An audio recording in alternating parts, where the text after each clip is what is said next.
అసలు యోబు మీదికి ఎందుకు ఈ కష్టాలు వచ్చినాయి అనేది ఒక పెద్ద మర్మం. అది యోబు ప్రస్తావన ముందు సైతాను తీసుకొచ్చాడా, దేవుడు తీసుకొచ్చాడా అంటే సైతాను కాదు, దేవుడే యోబును గూర్చిన ప్రస్తావన తీసుకొచ్చాడు. దేవుని బిడ్డలారా, యోబు అంటాడు 3వ అధ్యాయంలో 25, ఏది వచ్చునని నేను బహుగా భయపడితును, అది నాకు సంభవించుచున్నది. నాకు భీతి పుట్టించినదే నా మీదికి వచ్చుచున్నది.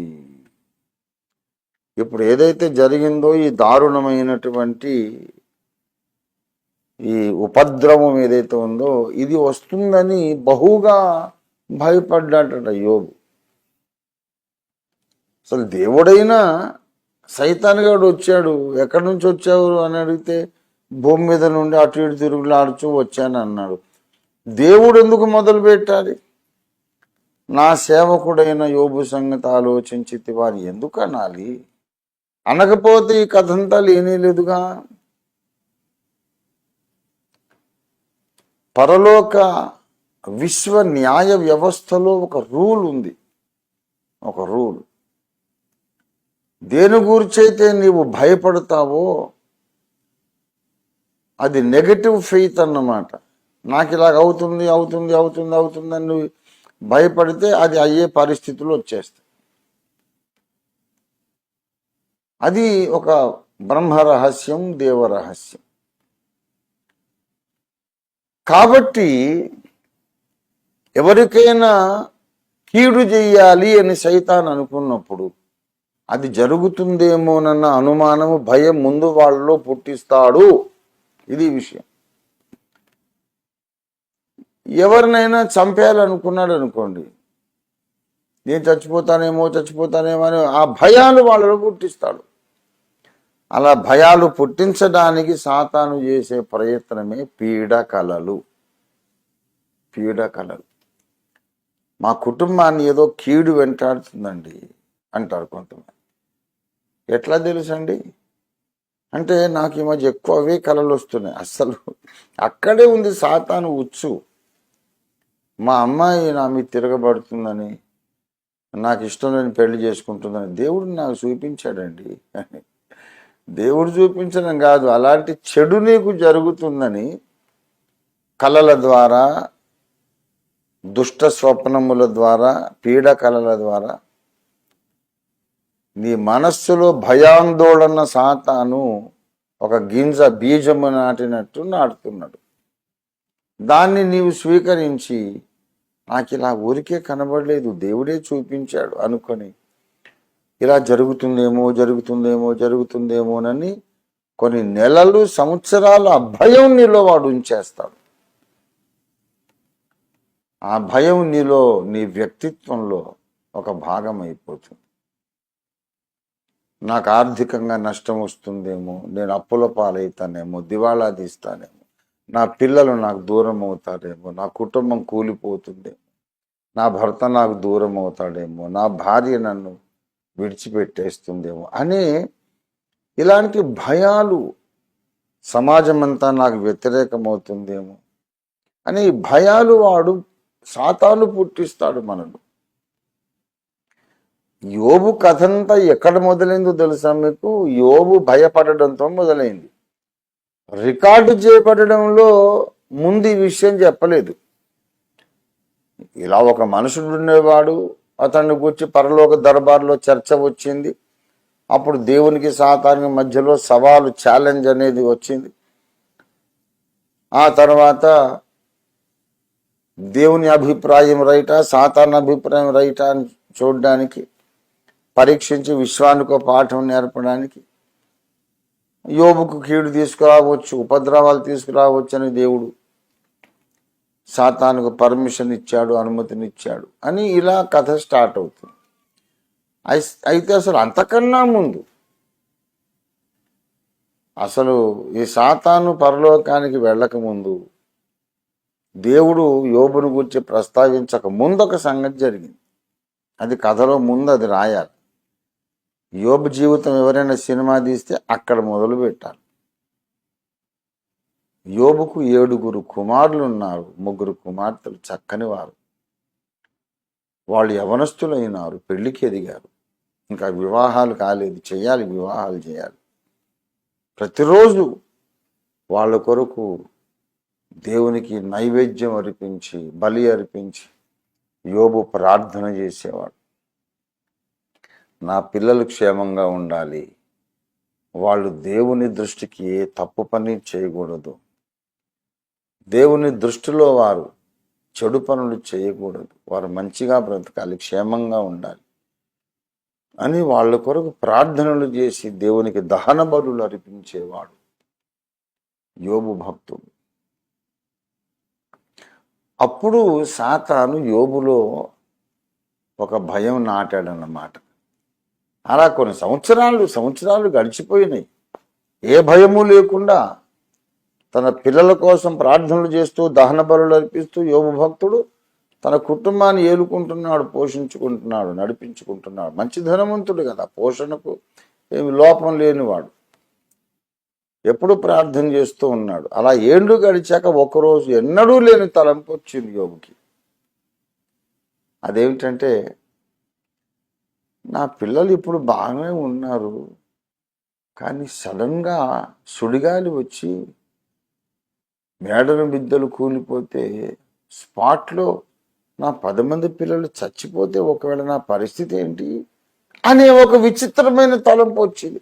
బాబోయ్, అలాగే జరిగితే నేను తట్టుకోలేనేమో, అయ్యో ఎలాగా, అలా జరుగుతుందా, ఎందుకు నాకు ఈ తలంపు వచ్చింది అని అనుకొని ఆ తలంపును ప్రక్కకు నెట్టకుండా దాన్ని లోపలికి రానిచ్చాడు, గూడు కట్టుకొని ఇచ్చాడు. ఇంకా అప్పటి నుండి కూర్చుంటే లేస్తే అదే భయం. అవును, ఇంత ఐశ్వర్యవంతుణ్ణి కదా దేశంలో, ఇదంతా ఒక్కరోజు తుడిచిపెట్టకపోతే నా పరిస్థితి ఏంటి అని ఈ భయము భయము భయము భయము భయము బహుగా భయపడి తినంటాడు 3వ అధ్యాయం చివరిలో.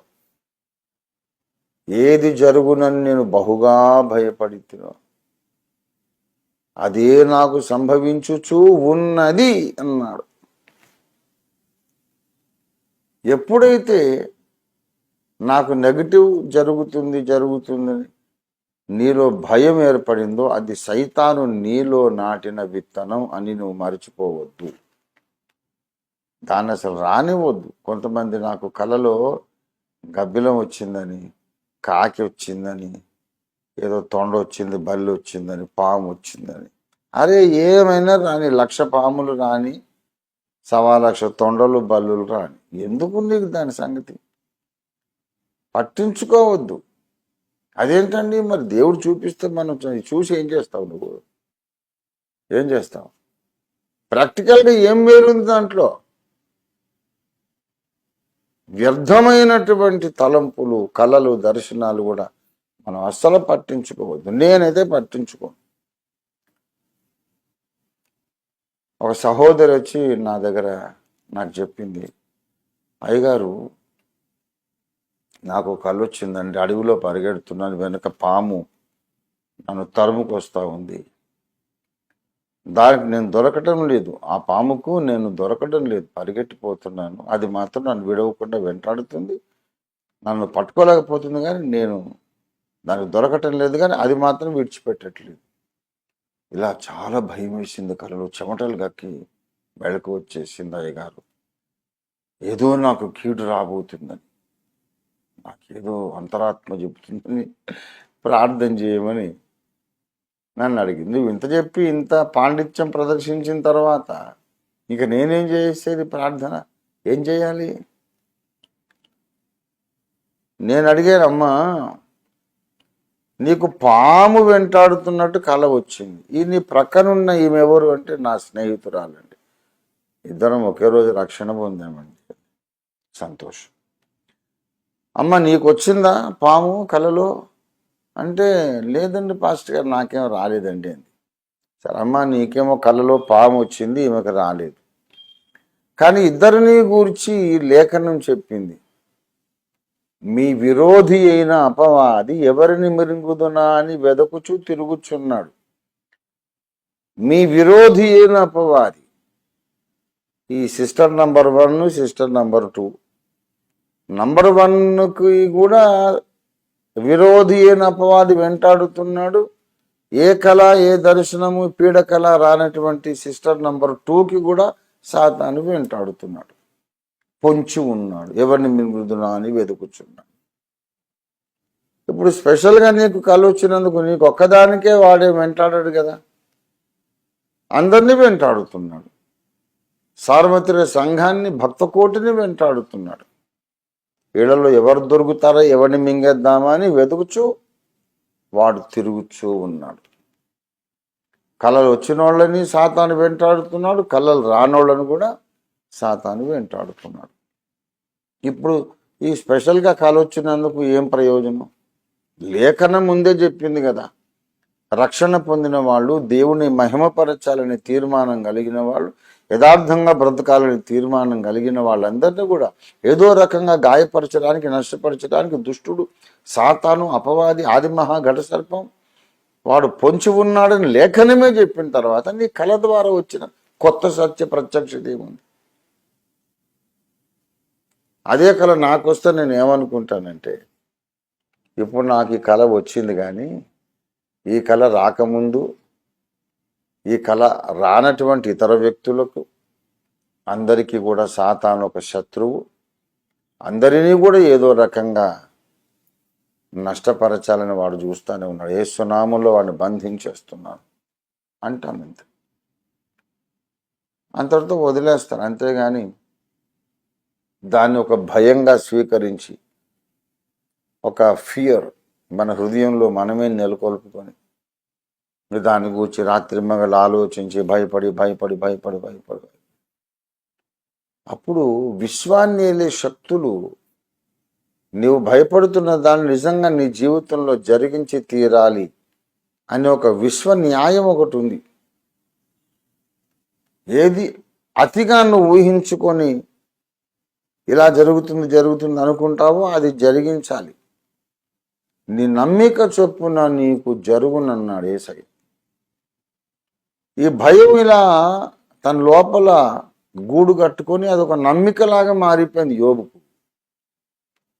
ఏదో జరుగుతుంది, నాకు భయంకర ఉపద్రవం రాబోతుంది, నా ఆస్తిపాస్తులు ఐశ్వర్యమంతా కరిగిపోయి నా పిల్లలు నాకు దూరమై నేను సర్వభ్రష్టమై సర్వనాశనం అయిపోయే ప్రమాదం అయితే ఉంది. ఏంటో నాకు తెలుస్తోంది, నా 6th సెన్స్ చెప్తోంది, నాకు ఇంట్యూషన్ కలుగుతుంది, అంతర్వాణి.